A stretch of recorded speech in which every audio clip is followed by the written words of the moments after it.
यश TV news 24। हमारे और आपके बीच में अक्सर रोजगार को लेकर जब बात होती है तो देखा जाता है कि सरकारी कर्मचारियों की भी बात होती है, लेकिन इसी में एक ऐसा तबका आता है जिसकी बात कोई नहीं करता, और वो तबका है संविदा कर्मचारी। इस वक्त हमारे साथ जो व्यक्ति मौजूद हैं वो अखिल भारतीय संविदा कर्मचारी महासंघ के राष्ट्रीय अध्यक्ष हैं सुनील श्रीवास्तव जी। उनसे बात करते हैं आखिर संविदा कर्मचारियों के शोषण को लेके ये लोग आवाज़ उठाते हैं, आखिर ये उन मुद्दों पे क्या कहना चाहते हैं। सर, आपका नाम क्या है? सुनील श्रीवास्तव। सुनील श्रीवास्तव। सुनील श्रीवास्तव। सर, आप अखिल भारतीय संविदा कर्मचारी महासंघ के राष्ट्रीय अध्यक्ष हैं। अच्छा, ऐसा देखा जा रहा है कि संविदा कर्मचारियों का शोषण जो है पिछले कई समय से होते आ रहा है, और ये हम भी जानते हैं, लोग भी जानते हैं। तो इन मुद्दों पे आप आवाज़ उठाते हैं, तो क्या इन मुद्दों पे आपका जो मुद्दा होता है वो क्या होता है? मेन मुद्दा क्या होता है? मेन मुद्दा यह है कि हम लोग कहते हैं कि समान कार्य का समान वेतन। समान कार्य का समान वेतन हिंदुस्तान की सरकार से हम लोग मांग करते हैं, जो कि सुप्रीम कोर्ट ने भी कह चुका है कि समान कार्य का समान वेतन दिया जाए। लेकिन यह प्रदेश में बैठी हुई सरकारें, या वे भारतीय जनता पार्टी की हों या वे कांग्रेस की हों, किसी भी पार्टी की सरकार हम लोगों की बात मांगों को, हम लोगों के बातों को बहुत गंभीरता से न विचार करते हुए वे हम लोगों को केवल गोल गोल घुमाना ही चाहती है। और हम लोग पूरी तरह से लगन से, प्रतिष्ठा, निष्ठा से हमारे संविदा और आउटसोर्सिंग संविदा कर्मचारी पूरे उत्तर प्रदेश नहीं बल्कि पूरे हिंदुस्तान में 80% सरकारी व्यवस्थाओं पर काम करते हैं। उन्हीं के बदौलत आज सरकारी संस्थान अपनी चरम सीमा पर पहुंच रहा है। जैसे कि कोरोना काल ही ले लीजिए। कोरोना काल में हमारे संविदा के आउटसोर्सिंग के कर्मचारी जी तोड़ देश की जनता की सेवा किए, और देश की जनता की सेवा करने के बाद अपना जान न्यौछावर करके हमारे परिवहन निगम के साथी, हमारे बिजली विभाग के साथी, हमारे शिक्षा विभाग के साथी, सब लोगों का, एएनएम बहनें, आशा बहनें, आंगनबाड़ी, ये सारे लोगों ने अपनी जी जान लगा के इस पे काम की कि हम कोरोना से महामारी में ये लोगों ने अपने परिवार का, अपने जान का ख्याल न रखते हुए भी कोरोना काल में इन लोगों ने जनता की, देश की जनता की, प्रदेश की जनता की सेवा किया।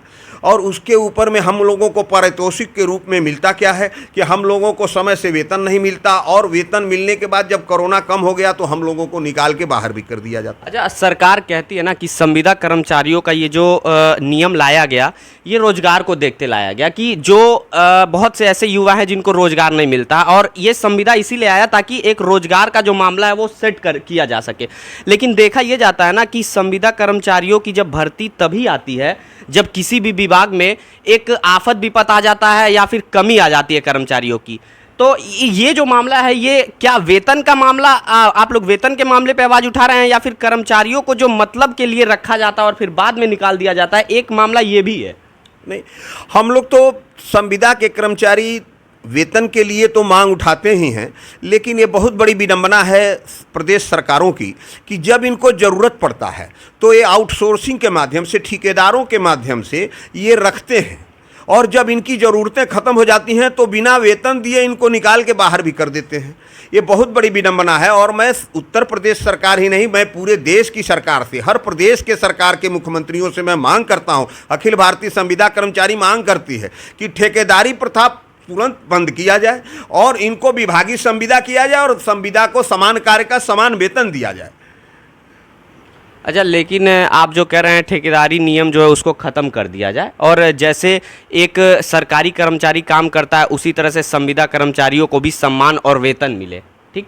लेकिन देखा जाता है ना कि सरकारी कर्मचारी उसी विभाग का, उसका जो सैलरी होती है वो एकदम टाइम टू टाइम सरकार दे देती है, लेकिन संविदा कर्मचारी उनसे ज़्यादा काम करते हैं और उनकी सैलरी भी रोक दी जाती है 2 महीने 3 महीने।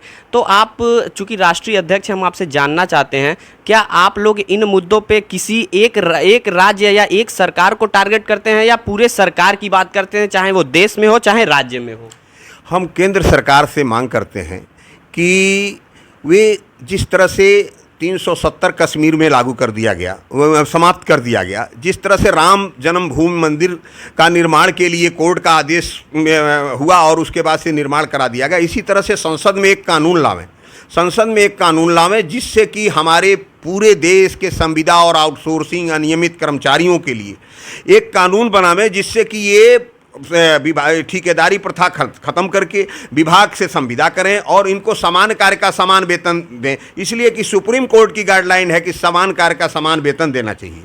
इसलिए कि जितना काम एक सरकारी कर्मचारी 60,000 रुपये में करता है, उतना ही काम हमारा संविदा का कर्मचारी उससे 2 घंटा अधिक काम करता है और उसकी वेतन 6,000 और 8,000 और 10,000 है, वे भी समय से नहीं मिलता है। ये देश में बहुत बड़ी विडंबना है और पूरे हिंदुस्तान में लगभग 1 करोड़ के संख्या में संविदा और आउटसोर्सिंग कर्मचारी सारे विभागों में है। ये न कहिए कि रेलवे में नहीं है, से सरकार, केंद्र सरकार की भी जो योजना है उसमें भी सरकारी कर्मचारी है और प्रदेश सरकार की योजना है उसमें सारे विभागों में उन्हीं के बदौलत ये सरकारें चल रही हैं। लेकिन बहुत बड़ी विडंबना है कि उत्तर प्रदेश में ही देख लीजिए कि उत्तर प्रदेश